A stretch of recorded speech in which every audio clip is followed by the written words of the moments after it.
Hey there, welcome to Takeaway with Sam Oches, a podcast from Nation's Restaurant News. I am Sam Oches, editor-in-chief of NRN, and this is the show where I give you an all-access pass to the restaurant industry's most influential decision makers. This week I'm talking with Lauren Fernandez. She is the founder and CEO of the investment firm Full Course. Lauren has had a fascinating career in which she was general counsel for focus brands, and then she became an operator as a franchisee of Chicken Salad Chick. And she later sold back her Chicken Salad Chick restaurants to corporate and then launched Full Course, which is really a mission for her to give back to small business restaurateurs. Lauren was our panelist in our recent Create Roadshow in Atlanta, and the next day she and I sat down for this conversation covering her career, her tips for emerging brands looking to secure capital, and her thoughts on how to get more women and minorities involved in food service leadership. In this conversation, you will learn more about why restaurant executives should get firsthand experience in their restaurants, why leaders have to seize the moment to invest in themselves, and which two things you should do before looking for an investment partner. By the way, if you like this conversation with Lauren, she is going to be one of our headliners at the Create Experience in Palm Springs this October. She's going to share a conversation about financing for emerging brands that you do not want to miss. And that is, of course, October 1st through 3rd in Palm Springs, California. You can get more information and register for this free event at create.nrn.com. Jumping now into my interview with Full Course founder and CEO Lauren Fernandez. Also, don't forget to stick around after this interview as I will share my 7 takeaways from this discussion, actionable insights that you can take with you on the go. For generations, Butterball has delivered only quality American-grown turkey. They provide products that please patrons while delivering versatility to operators in all segments. But Butterball doesn't stop there. As an organization, they're always looking for ways to empower operators to be at their best. From recipes that inspire culinary creativity to insights and trends that can help drive business decisions, it's all at butterballfoodservice.com. Okay, I am joined by Lauren Fernandez, the founder and CEO of Full Course. Lauren, thank you for joining me today. Very excited to be here in person with you, which is rare for the pod these days, but a nice change of pace. We're in Atlanta. You and I had a chance to speak last night at the Create Roadshow here in Atlanta that we hosted, and we talked about opportunities and challenges in the growth journey for restaurant brands. I know you're especially passionate about emerging restaurant brands. We cover emerging brands a lot, so we'll talk about that a lot here. But I think to just take it back, I want to start with how you got into the restaurant industry, because I know you've had an interesting journey. Tell me about your first entry into restaurants. I first worked in restaurants actually in college. I think I had that quintessential experience where you needed some extra cash and you go to work, right? I was actually about to leave for Spain and study abroad for a semester. And that was my first real restaurant job, right? Yeah. And it was an interesting experience. It was short-lived, but I really enjoyed the team, the camaraderie. It was very much a family. They welcomed me in, even though I was only there for a few months, which I loved. It was a restaurant called Hops. It was a microbrew, which was fun as a college kid. Yeah, I bet. Flash forward many years, I pursued a law degree, a business degree, and a very, very smart person told me, hey, look, if you don't go to practice law right now and learn the craft and apprentice, you'll never actually be a lawyer. And that's something that's really unique about our profession that I think most people don't understand. So it's not just about those 3 years you spend in law school. It's about the many years after that you are coached and trained by more senior attorneys, which oddly enough is a lot of on-the-job training, right? Which is something we do a lot of in restaurants. So flash forward many years, I had been in product development as a specialty. I worked for a division of Novartis Pharmaceuticals. And when I got a call one day from one of my business school buddies, and she said, hey, I know you do a lot of product stuff. Would you come over and meet with our CEO, who was at the time Russ Umfenhauer? At Focus Brands. Yeah, at Focus. So I said, of course, anything for you. I went and had coffee with Russ, and we, formed an early bond and friendship that became a really successful time. I did jump over to Focus. For me, that leap was getting closer to the customer. One of the things that's challenging about pharma is there's so many layers, even not just the corporate organization, but in the distribution chain down to the end user. And, it was a little frustrating for me, and I didn't really understand why. But once I landed in the land of restaurants, I knew I had found my people. And so the easy answer is I love food. It just seemed like a better way for me to leverage my existing degree and experience. And it was a little bit more aligned with who I was philosophically. I love a good win-win. I'm very collaborative. I'm very business-minded. And I had all the faith in the world that if I was going to jump into the restaurant and franchise space, that the people to learn from were Russ and the executive team at that point.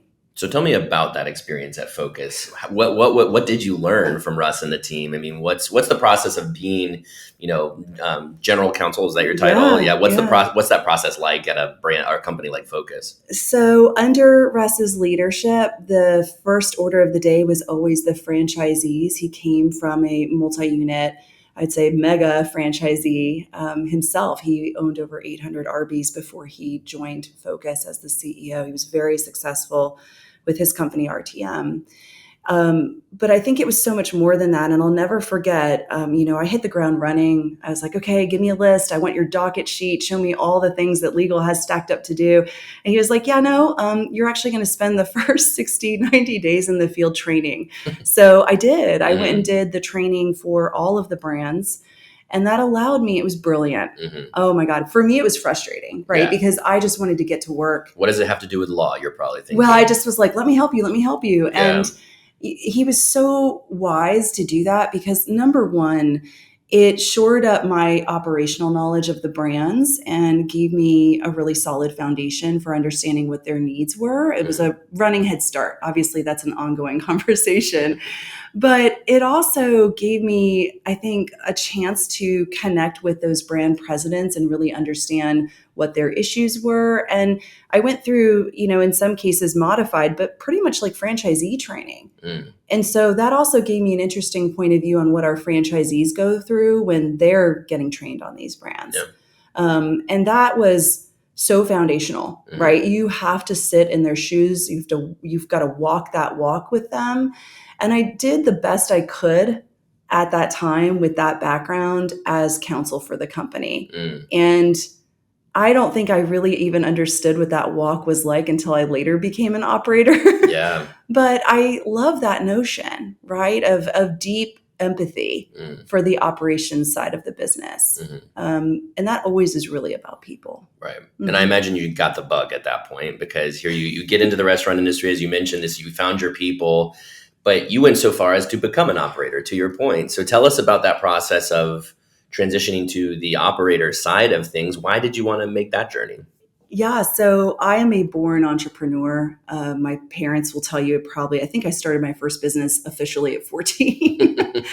I've worked my entire life since. And I kept sitting there at the table doing all these deals. I ran franchise admin for the company. So all those deals went across my desk. I watched all these multi-unit franchisees thrive and prosper in the guidance of our systems and the brands that we ran. And I was mesmerized by that. I just watching the economics and figuring out the franchisor side of the equation and how different it was from the franchisee side. So I was low-key fascinated with the model, even as I'm sitting at my desk performing a function as counsel for the company. But there came a moment, and I tell people this is like one of those moments in my life I had to double down on me and my education. And the first time was obviously when I signed up to go to Emory for 4 years. That's not a cheap education. Yeah, that's right. But the second time was right at that crux and that intersection of making the decision whether or not to take another GC role at a maybe publicly traded restaurant company. There were plenty of offers on the table. But do you ever get that feeling in your stomach, something's just not right? The pit of your stomach. And I knew I needed to sort of summon the courage to do what was next. And I was sitting at a table with Russ, just like you and I are sitting here today. Mm-hmm. We were in one of his Shane's Rib Shacks, and we had one of those like epiphany mentor moments. And I kept saying, I just don't know about these other jobs, Russ. I don't know that the CEO is going to see me how you did as a business leader. And I was kind of doing the mea culpa, like, oh, Yeah. que lastima, like kind of having a moment there. And he kind of, in this like very Russ way, just said, why don't you go buy a franchise? You want to learn operations? That's the place for you. And it was like, ding, the light bulb went off. Mm-hmm. And that pit in my stomach kind of went away. And I thought, oh my God, I know what to do next. So I said, well, where do I start? And he said, well, I think you should go for a brand that feels aligned with you. Go shop a few. So I interviewed a couple service franchises. I mean, people don't know a lot of this story, but I did my homework. Mm-hmm. I was very familiar with Focus, but I wanted to look around and see what I could do. And I found Chicken Salad Chick and discovered very quickly they had already sold the territory to someone else. I was so bummed. And I think what progressed from there was sort of my mission to go find that kind of opportunity for myself. As luck would have it, I sat down at a networking dinner next to what would become my partner in Origin Development Group. And so we were talking about franchises and investment in franchises and growing them, found some commonality. And the short version of that story was we actually did become Chicken Salad Chick franchisees. We found the folks who owned the deal. We talked to them, and it ended up eventually working out to everyone's benefit, and we bought them out. So we suddenly were sitting on the largest territory, 3 units in the system, and very aggressive development plans for the future. And suddenly I went overnight from feeling like, oh, I'm an attorney, to, oh my God, I'm an operator and I don't know anything about this. Was there a what did I do moment at all? Oh, Lord have mercy, yes. I mean, you talk about it, like there was this moment, and I joke about it, but it was very real. And I had done about a 3-month stint in the restaurants we had just purchased to sort of right the ship and get them in the black, all the things, and really learned a lot. I mean, I have to say that Chicken Salad Chick training and operations department lights out, one of the best I've ever seen. And I'm so grateful for that still, even today. And, for me, that's the bar that is set for how we do ops and training in all of our brands now. But what I will say was there was this moment where there was a floor drain that just kept getting clogged. And if you've ever worked in a restaurant, the floor drain under the 3-comp sink is no man's land, man. Like nobody wants to touch that. Right. I don't even want to go into detail, but I think everyone's kind of cringing right now. Right. Listening. You don't want to know what's in there. Yeah. Don't want to know. And I was on my hands and knees cleaning that sucker out, because that's what you do when you're a servant leader. You just don't talk about it. You just do. Yeah. And the team was all watching me, like knees wet on the floor, just trying not to gag. And I thought, oh my God, what have I done? And I finished what I was doing, and I washed my hands off, and I went into the cooler, and I think I kind of screamed a little bit, and then I cried, and I was like, what have I done? I have 2 postgraduate degrees. Did I do the right thing? And I think what I will say about that moment was it was humbling to walk that path with our employees, and to be willing to stand shoulder to shoulder with them was exhausting and also exhilarating and such an educational experience for me. Yeah. That's what I was after. I, love this space, and I really felt called to understand that side of the equation and run it as a business person, run it as a operator with soul and empathy. And I'm very proud of what we accomplished when we owned those restaurants. It was one of the best things I think I've ever done in my career. I jokingly call it my 3rd degree. Well, I'm curious too. I mean, what was your goal back then? Because you mentioned being a servant leader. Clearly, it sounds like there was some sort of personal fulfillment you were searching for, right? Not just I want to achieve X amount of locations and revenue, but tell me about what you hoped to achieve at that time. At that time, my mindset was, and I'm going to be straight, there are very few seats at the top for women in this space.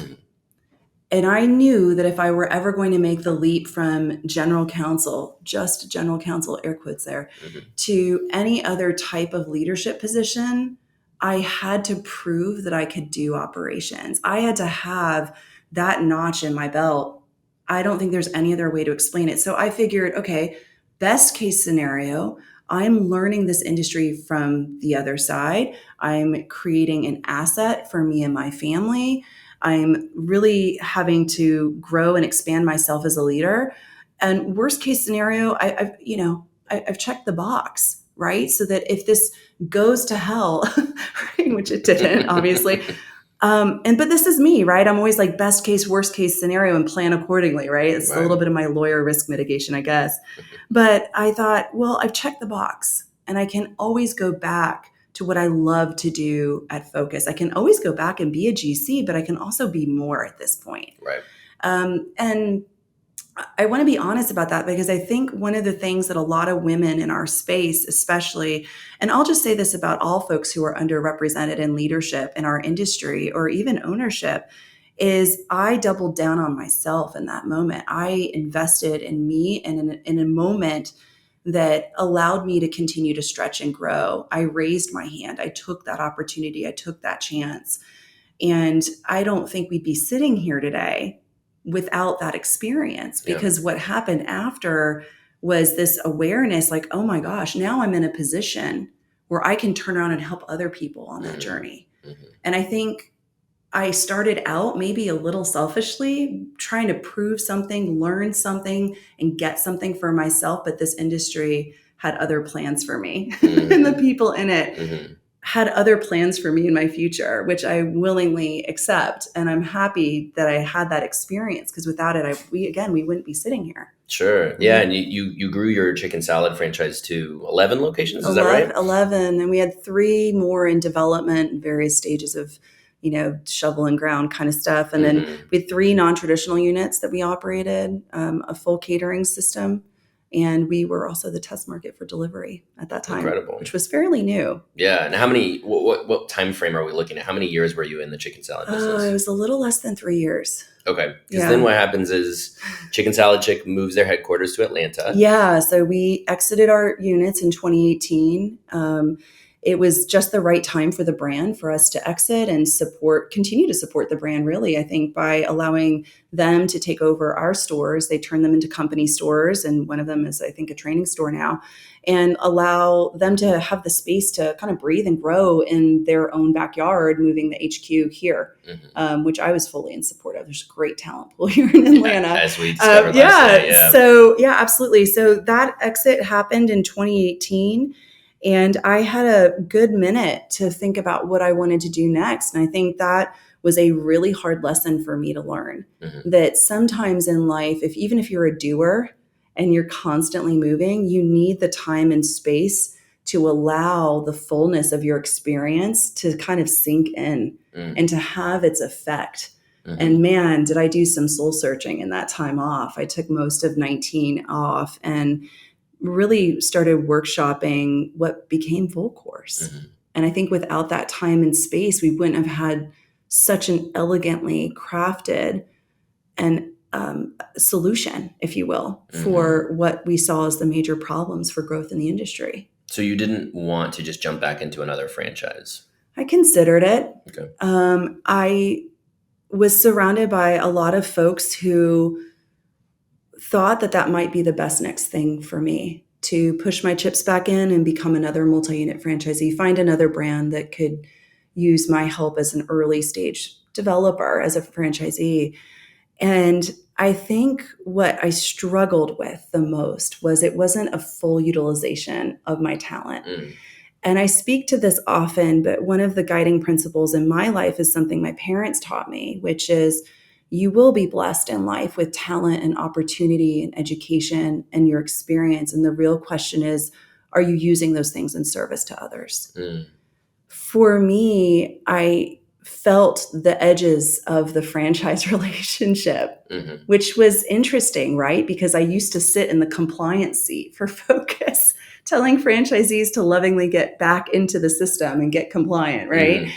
And I had all this product development experience, right? I had a lot of other things I wanted to bring to the table. And I knew that emerging brands would benefit from having, for example, product development attached to them. some manufacturing, et cetera. And it wasn't right for that brand, and there just wasn't a place for it. And that's okay. I mean, I was in a role that was narrowly defined for a reason. That's what a franchisee is to some extent. And I wanted to be able to fully utilize everything I had to bring to the table. And I instinctively knew at this point, talk about a gut instinct, and I couldn't shake it, man. I was a little reluctant. This is a big bite.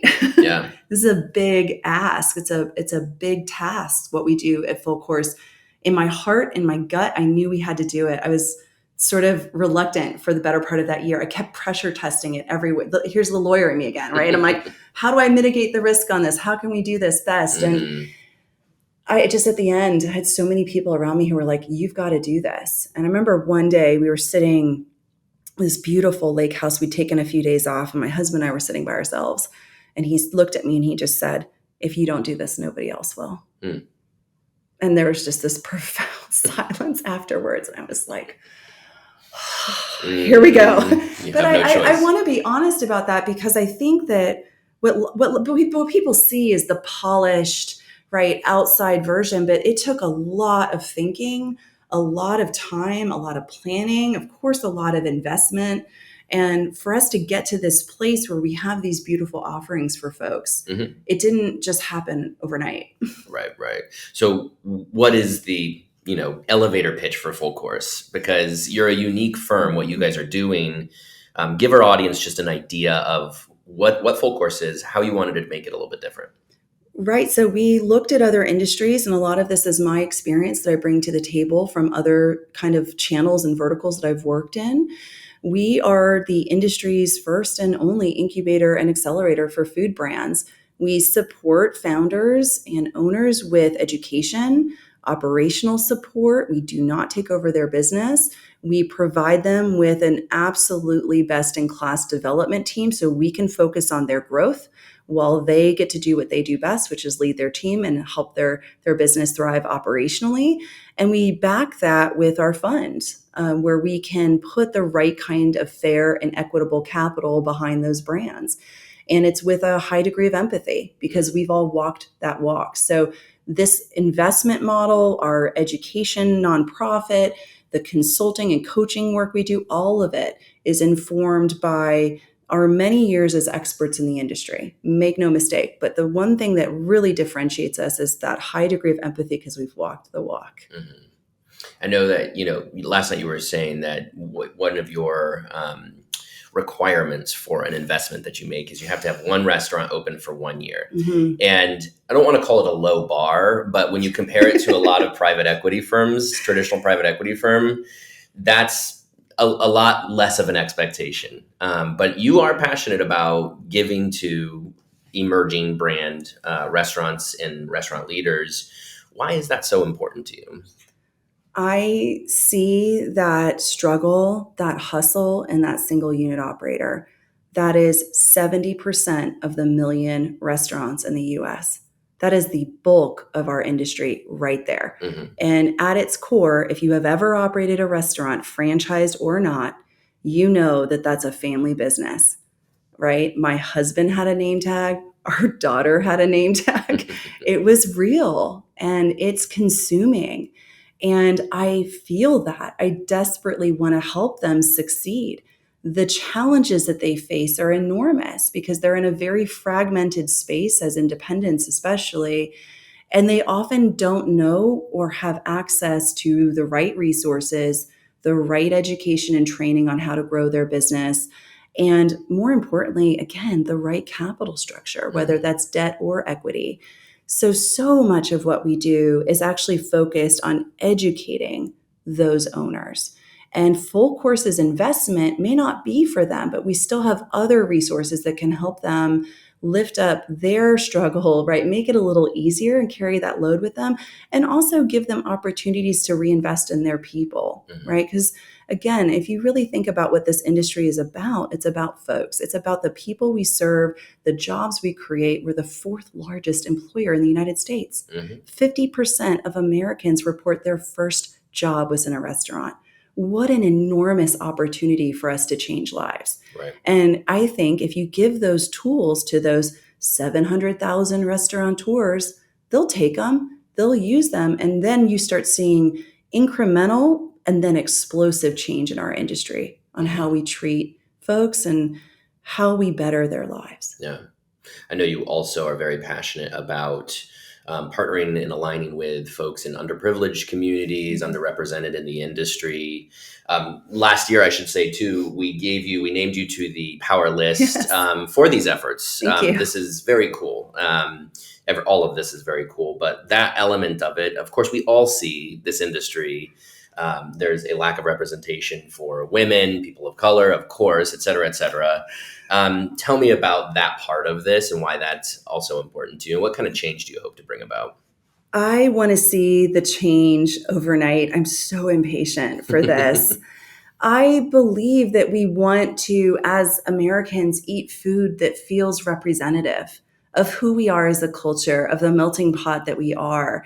And what I see as a problem is that a lot of the capital that comes into this space supports brands that are, I will say, are just fairly mainstream. Mm-hmm. They're the pretty typical standard American diet, pizza, safe burgers, bet, right? Yeah. Chicken. And there's nothing wrong with those investments. And we even vet them at full course. But the real issue that I see is we're not channeling resources to what I think is the representation of this country. And I mean that in every way, shape, and form, right? It's not just about ethnicity or immigration status or whether or not you're a woman or a man, right? It's really just about leveling the playing field. So what that means to us as an investment strategy is we're looking for people first that have the right alignment with us philosophically about how they want to grow their brand and what their purpose and mission are.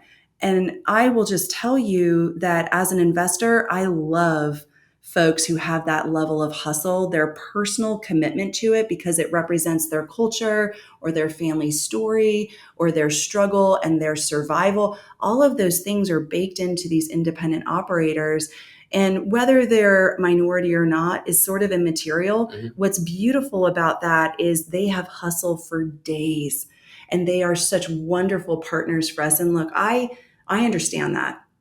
I am first generation in this country. I feel a deep level of responsibility to make it better for the next generation in my family because of what my family went through to get to safety, to get to this country so that I could be free, so that I had a vote and I had a voice.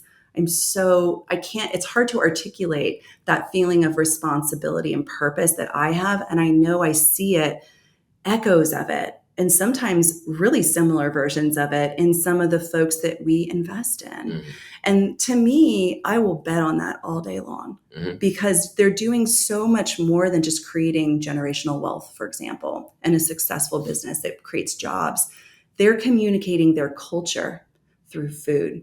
Yeah. Is there a better way? I don't think so. Mm-hmm. Who doesn't love eating a good bowl of rice with some kind of protein? And I'll tell you, nearly every culture on this planet has some version of rice and a protein or a protein in some kind of bread. Mm-hmm. And if you really break it down to that level, are we really that different? Right. Well, it's interesting. We just released our top 500 of, top 500 restaurant chains in America. And when we broke it down by category, of 16 categories in the restaurant industry, on the lowest end of growth, those that grew the least in 2022, it was fast food burger, fast food pizza, fast food sandwich. At the top end were full service global, limited service global, healthful bowl. And that's where you see the interest, the attention going. So you're not just making a bet on people and their stories and their cultures. This is also a safe business bet, right? Oh, 100%. I mean, we're very philosophical and altruistic in our intent and our purpose and mission as a company. But what we also have going for us is that fast casual as a segment has a potential for a 13% plus growth rate over the next 5 years. That's year after year. Wow. That's insane. Mm-hmm. And those are like independent third-party reports. Fast casual, I think, is sort of where consumer behavior is trending. But I also low-key have a theory here that we got a little burned out during the pandemic eating a lot of the same stuff. Pizza and wings, right? Exactly. And I think that this is the dawn, the awakening of our palate. Like we are as a culture ready for this. And you can see it even in Google search trends, social media search trends, that the most searched foods are actually ethnic foods, which is so fascinating to me. And I'm absolutely here for it. I had a really interesting conversation with someone the other day, and they pointed out the role of, television in this as well. Like there's been a real boon, I think, of education and visual exploration of what other foods look like. And I'm grateful for that. I think we're just well poised to start leveling the playing field in this industry and what multi-unit, large growth brands look like. And we're here to start. And it's maybe sometimes at unit 1, but I'm here for it. Yeah. So tell me about some of your first investments. Why did you decide to invest in these particular companies, and what do you see in their future? Right. So our first 2 investments that we announced, I think, are really good exemplars of the types of investments we can make. And one of the areas of flexibility we have is because of my product development background. We develop and manufacture products out of every brand that we invest in, whether it's a restaurant or not. And so that also gives us the flexibility to invest in manufactured product that can be center of plate and turned into a restaurant. So one of our first investments was in a brand called Frippers. And that is a really natural, clean eating sausage and hot dog company designed by 2 chefs who started here in Atlanta. And so it's that premium product that you want to eat without feeling guilty about what you're eating. And it tastes amazing, right? So minimal preservatives, it's shipped fresh. And we're very proud of the really artisanal level of craftsmanship that goes into that. I think many people have thrown away manufactured foods as being overprocessed or throw away cuts of meat, et cetera. And these guys absolutely flipped the script on that. They said, what if we actually made it elegant and beautiful and it tasted great, but it was actually good for you too. So love that. And fun fact, the South is actually one of the largest consumers of hot dogs in the United States by a factor of 2. Oh, wow. The top 10 consuming hot dog countries in the US, 9 of them are in the South. So we are here for some ownership of that territory with Frippers. And I think that's just a really good example of how we can work with emerging food brands as well as with restaurants. Now, on the restaurant side, the first announcement that we made in an investment was Nonstop. I've known the Idnani brothers for a while and loved the brand, been a big fan, because their whole mission is to make Indian culture and food approachable to the average American. We don't want you to feel scared of it or that you're going to be overspiced or not understand what you're eating. At the end of the day, it's chicken, it's lamb, it's steak, and it's in delicious sauces that you can dial up or down on the heat. And so approaching it in this way where you can build your own plate and really understand each element, I think is a very familiar format to Americans now, thanks to brands like Chipotle, for example. But, works in a context like this so that you can really have that discussion with the customer as they're walking through the line, and it becomes an educational moment. And we are really excited about that, being a partner in that kind of cultural exploration and being behind them as they continue to be wonderful ambassadors for their culture and for their food. I think I couldn't have asked for better partners to sort of showcase both on Frippers and Nonstop what we do at Full Course. And I'm very excited. Some great things are coming from both brands. Yeah. So where do you go from there as you aim to make a couple investments per year? We do. You said last night. So I imagine you want to diversify your portfolio.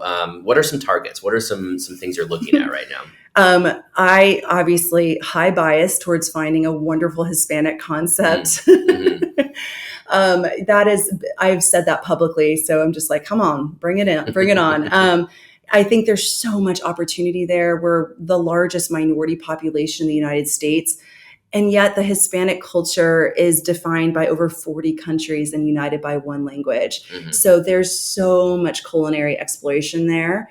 And I'm just dying to kind of get deeper into that category. And I think most people are thinking tacos right now, but we think bigger and different. And so that's sort of what I'm looking for on a regular basis. I think number 2, I would be remiss if I didn't say this. I absolutely cannot wait to have a female founded brand. And I am on the hunt. We have so many amazing prospects to the tune of both of those types of concepts. in our pipeline right now. I think it'll just be a matter of timing and who's ready first, but I cannot wait to hatch a few of those out of our kind of incubator status and put them into our accelerator. Now, I think also there are just so many other ethnic and cultural foods that have not really thoroughly been explored. And lots of folks think that next step is Mediterranean. That seems to be a really hot, buzzy menu right now. Mm-hmm. Well, everybody saw Kava's IPO, right? Yeah. Right. And sort of the origin story of Zoe's as well. And I think, that is just that's a slightly more approachable, I think, food to Americans for whatever reasons. And that's also, I think, a category that could use some additional exploration because, again, when you lump it all into Mediterranean, there's still a ton of diversity even within that label. And I think that's something we push against. Right. Like I'm not into shoving it all into one box. I think there's so much regional differentiation, even within, like, let's take Mexico, for example. I mean, if you've been to Oaxaca versus Baja, radically different palate, radically different foods. And I love that. See, I just look at that and I'm like, let's go. All right. There's so many opportunities there. You just kind of know how to package it and get it to market. And really, that's what we do. Yeah, it's in branding and all that, right? All right, so you mentioned incubator, accelerator. Tell me about these phases and how it works. How does Full Course officially work for an investment you bring in? Right. So if you are a brand that maybe has a food truck or catering business or maybe even an idea, that is something that's appropriate for our incubator. So if you don't have that first brick and mortar yet, we have a nonprofit-backed incubator that we run. It's 12 modules where we coach, teach, and train to essentially how to successfully open and operate that restaurant for a year. After you are open for a year, and I should mention, we always support in that year. Just because you graduated from our incubator, we have a wonderful coaching program called Navigator that allows us to do group coaching and be accessible to you. So you get over 200 years of experience really at your fingertips, right? Talk about phone a friend. We're definitely there for that. And so you're in our ecosystem at that point. We take brands directly into our accelerator, but you can also go from our incubator to our accelerator as long as you've had that one unit open for a year. That does jumpstart you a little bit in your growth because we already know you and we know how you've built your brand. So it does kind of speed the process up a little bit, which is great. Right. But generally speaking, we talk to owners who have less than 10 units. And we'll meet with them. We go through a series of initial kind of interviews and assessments. If we feel like it's appropriate for our accelerator track, we will invite them to that process. It's about 6 months work of pretty deep consulting work where we partner with the client. They have a choice to walk away at any time. So what a novel concept that you get to try on your investor before there's any sort of commitment. So we do fairly reduced consulting rates at that time just to give them the opportunity to try us on and for us to dig deeper in the business. And what I will say about this is that a lot of firms would just call this due diligence and point at a lot of the things that are wrong, but we actually go in there and we fix them. So it's like due diligence on steroids. Like we really get in there and get dirty and get shoulder to shoulder. And it gives both parties a chance to feel each other out. When we feel like it's ready for investment, we'll make an invitation to our phase 2 growth planning, which is our proprietary growth planning process. And this is sort of our secret sauce, if you will. So we at Full Course believe in omni-channel development. So we build brands on multiple revenue streams so that they're more stable and there's a ton of synergies in that. So we look at company stores and how many we need, franchising and how soon we can turn it on. We look at product development and manufacturing, like where can we create opportunities for cost efficiency and quality control, but also maybe create a retail or a wholesale product out of this. We look at non-traditional exploration, right? We look at airport opportunities, stadiums, universities, hospitals, even if it's a good fit for the brand. And we, depending on the brand, I'll say this because I don't want to ignore these because they're important. We look at bolting on a catering program. We look at virtual branding. And there are a number of tools in our arsenal, but what we are emphatic about is that we do at least those core 4, product, franchising, company, and non-traditional units. Okay. For us, that's where we get the valuation at the end game. We get the stability of the cash flow in the business, and we get a ton of synergy. Yeah, that I mean, makes a that's lot of sense. basically how it works. That growth planning allows us to understand what the size of the investment needs to be. Sure. And then we walk that over to our fund. The fund blesses it, and the capital drips in through our development team, in effect. I'm simplifying here, but the general idea is that, as an operator, you keep the business going. You keep everything moving, and we support you in that. But our development team is out there banging out the growth, right? And deploying the capital rapidly and effectively on behalf of our investors and the owners. You were talking last night about sort of the nonprofit component of what you guys do. And you were telling this story of how there were so many inbound requests from brands that you wanted to help, but you just couldn't with that financial element. But you came up with this other model for what you wanted to do. Tell me about that part of this. About a year ago, our chief people officer, Lisa Bowen, came to me and she's like, look, I don't even know what to do. We have all these brands and they're too early, or they don't have a model that exactly fits for the accelerator. And at the time, we just called it our investment track. It wasn't actually named an accelerator, but we started really thinking about it. And she's like, it's almost like we have to incubate them a little bit. I was like, ding, I know this model. I've done this in other industries. Like, why can't we do this here? So we sat down as a team and we whiteboarded what that would look like. And the second brilliant idea that Lisa had was, this is economic stimulus. This is for any community that you build a restaurant in. It's usually creating anywhere between 30 and 50 jobs. And, huge employer, all the good things. Lisa said, it's also workforce development, right? Yeah. We can train people how to work in these restaurants. We don't just have to show them how to open the restaurant. We can actually help train their staff. I was like, whoa, right? So what it enabled us to do was put our resources, financial and time and, effort, and marry them with federal and state funding for us to be able to have maximum impact in local communities. Because one of the challenges of trying to help those early stage entrepreneurs before they open that first brick and mortar is, how do you find them? How do you get to them? So for us, partnering with state and local government, with local restaurant associations, national is great, of course, but you really got to meet them where they're at. And so for us to really have maximum impact in this space, we knew we had to do it as a nonprofit. We knew that we just would be doing the right thing and creating long-term, hopefully, deal flow for us and our ecosystem. But more importantly, I hate that statistic, that failure rate statistic of the first 6 months to a year. And I know the reasons that those businesses often fail. I see it every day. And so if we can get in there early and at low or no cost, give them all of the roadmap they need to avoid those massive potholes in the road, they're more likely to get onto that road for success, which then makes them more likely to be available for investment for us later. Yeah. I don't see anything else there except for a win-win.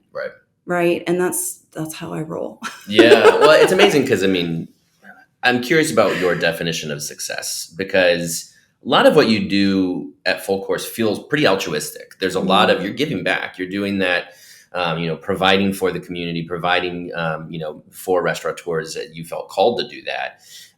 But you're also running a business. So how do you marry those two things and make sure you're successful on both counts? And I guess, what is that broader definition of success for you in Full Course?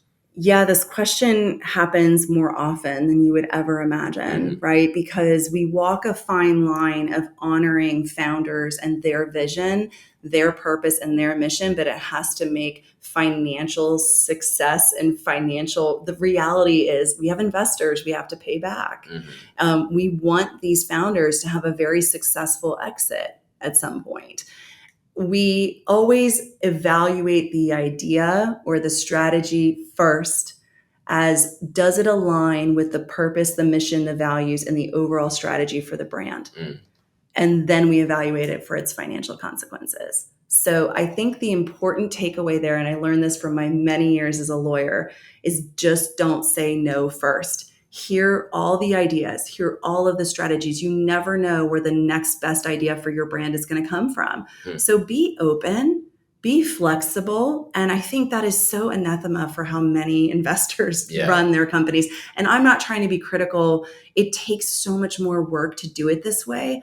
But think about it this way. We invest in the people first and the brand second. If you really believe that and you walk, that means you have to sit there and listen to that founder. You have to entertain their ideas. You have to hear and make space for their opinions. And you have to respectfully decline sometimes.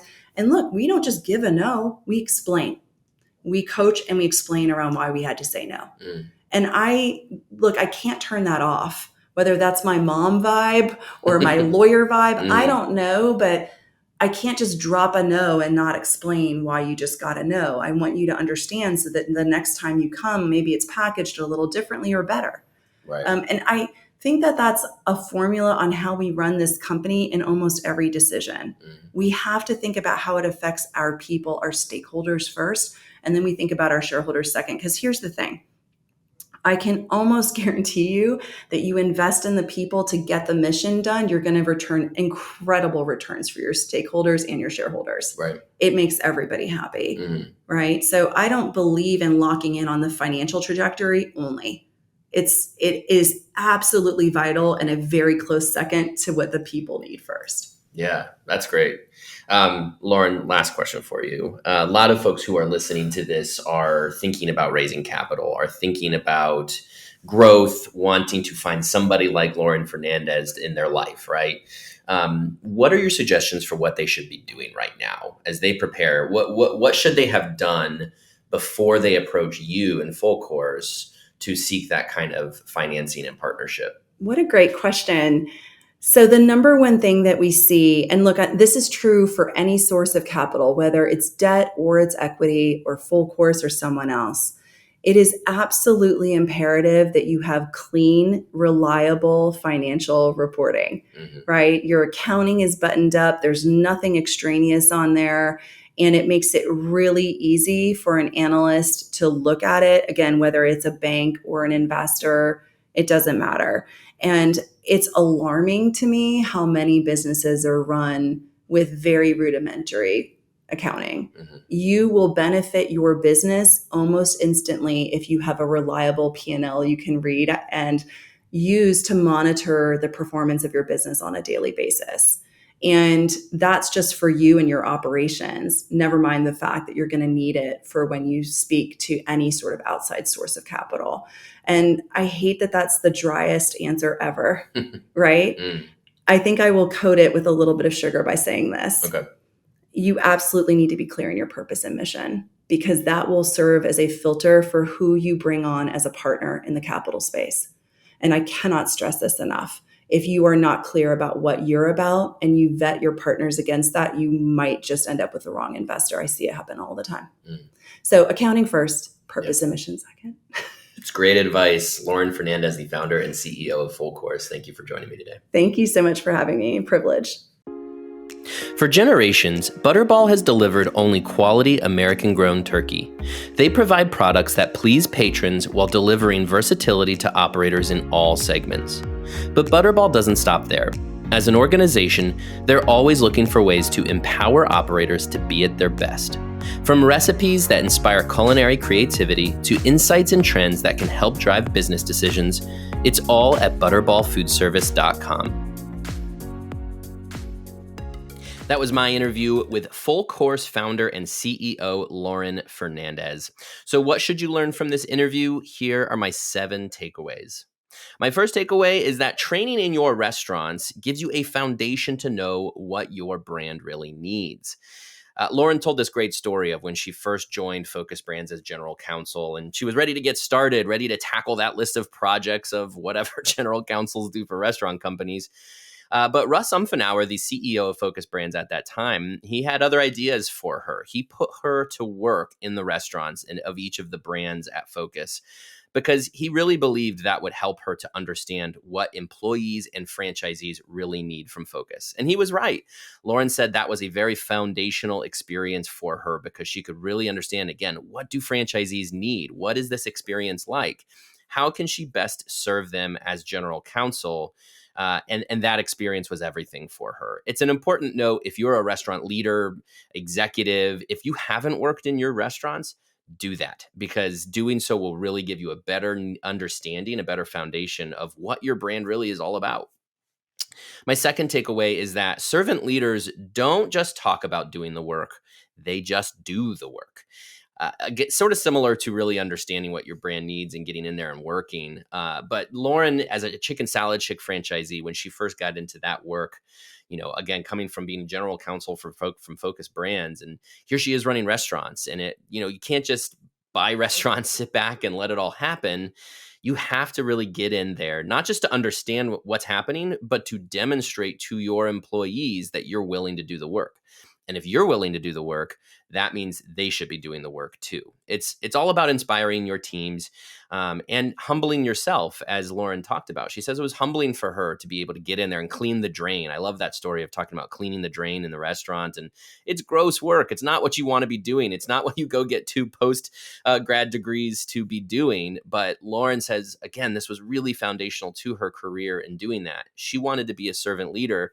That's how you do it. You show your employees, you demonstrate to them what it's all about. My third takeaway is that leaders should seize the moment to invest in themselves. This was after Chicken Salad Chick, after Lauren sold her stores back to the corporate team.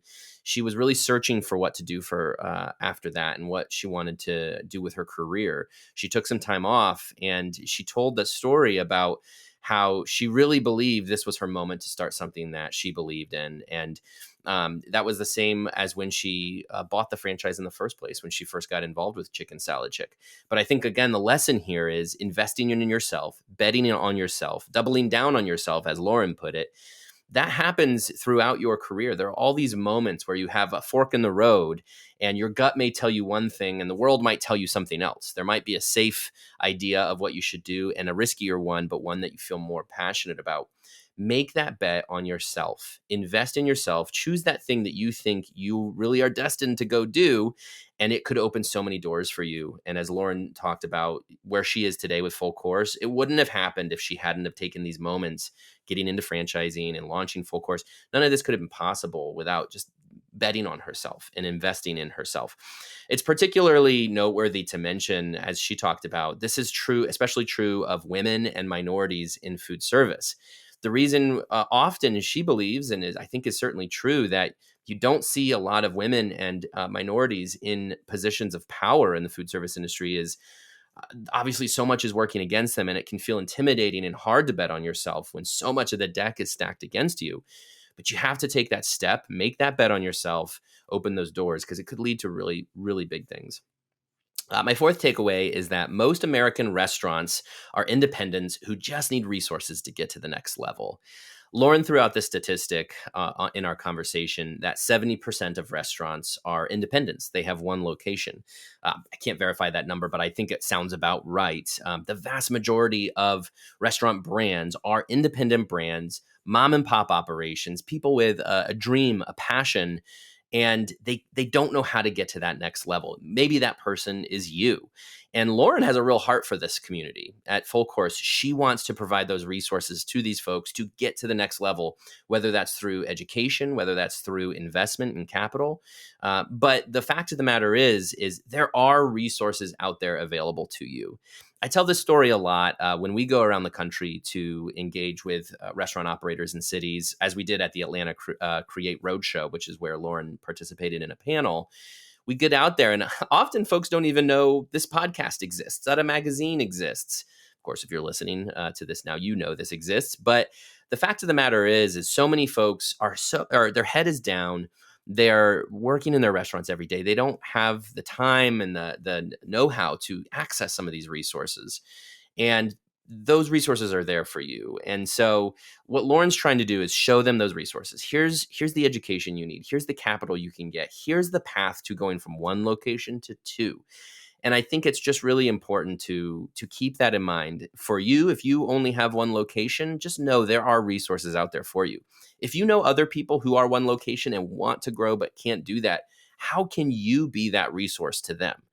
that's the thing, is this is a community, the hospitality community. We should be out there helping each other, and you have a role in that too. So think about ways that you can be a resource to someone else. Last thing I'll say about Full Course, which I think is really cool, is Lauren has set this up so that Full Course has an incubator and it has an accelerator. The incubator is where she's bringing in these folks who just need those resources. They need that education. They need to really just be developed into something that can grow beyond one location. And then they have the accelerator, and that's where they go in, they invest in the brand, and they really help them to scale from being that independent concept to something potentially much bigger. I think that's a really cool model. My fifth takeaway is that global fast casuals are the category to bet on. Of course, we've all watched the meteoric rise of brands like Cava and Mediterranean fast casual, but I think it's definitely true what Lauren said in this conversation. She thinks, fast casual, she thinks in the next 5 years, fast casual is set to grow 13% year over year. She saw in a study. I think she's probably right about that too. Fast casual continues to be an exciting category that is growing. But even beyond that, global concepts really have some of the most potential. And that's because they are doing something different. They're sharing a culture, a story of food we've never seen here in the US before, or is just really unfamiliar. But the appetite, the interest, the hunger, the demand is growing. Americans want more exciting foods. They want to move past pizza, burgers, wings, and sandwiches. Nothing wrong with those categories. But where we'll see a lot of the growth coming up is probably going to be in those global fast casuals, because Americans are ready for it. It's exciting to watch as Full Course is out there to support those brands. One of their first investments is with an Indian fast casual out of Atlanta called Nonstop. And those are the brands Lauren really believes in. She's looking at, as she mentioned, some Hispanic brands, as she thinks is a category that's going to continue to have potential. And she's looking for women leaders out there as well. And global fast casual, I think, really just to summarize, is one of those categories that she believes in, I believe in. And if you're looking to develop a new concept, you can't go too wrong with a global fast casual. My sixth takeaway is that you never know where your next best idea for your brand is going to come from. That's a direct quote from Lauren, and I loved it. I think it's dead on in that it goes back to this idea of betting on yourself and investing in yourself. She said, don't say no right away. Something might come up to you that you might think, that doesn't make sense. No. But as she said, listen to all the ideas, listen to all the strategies first. Because if you collect all that information, you never know what will come of it and what idea might pop up. It's happened a lot in her career, and it's put her where she is today. And I think it's applicable to all of us. Don't shut down things right away. Collect all the information you need, process it, and then see where you go from there. Because again, to her direct quote, you never know where the next best idea for your brand is going to come from. It could come in that diligence period, in that information collecting period. My seventh and final takeaway is if you're looking for capital, prepare by having clean books and a clear purpose. These were great tips that Lauren left at the end of our conversation, and I think they are spot on. If you have 1, 2, 3 restaurants, you want to grow, you're looking for capital, and you're looking for a partner to grow with, you've got to have your books in order. You have to have a strong P&L. You have to have an understanding of where your finances are at. It can't be these rudimentary P&Ls that Lauren says she sees from so many restaurants. Have a very clear handle on your books. And as she said, have a very clear mission and purpose. If you have that mission and purpose, it will help you to filter who the right financial partner is for you. A Full Course or any of these other private equity groups or a bank that is providing a loan, whoever it is, your mission and purpose is going to help you figure out who that is. So you have to have a clear mission and purpose, but you're not going to get anywhere without those books in order too. So make sure you have that as well. Those are all my takeaways for today. I hope you enjoyed this episode. Please remember to subscribe to Takeaway wherever you listen to podcasts and leave your feedback. You can also email me at sam.oches@informa.com. Thanks again, and talk to you next week.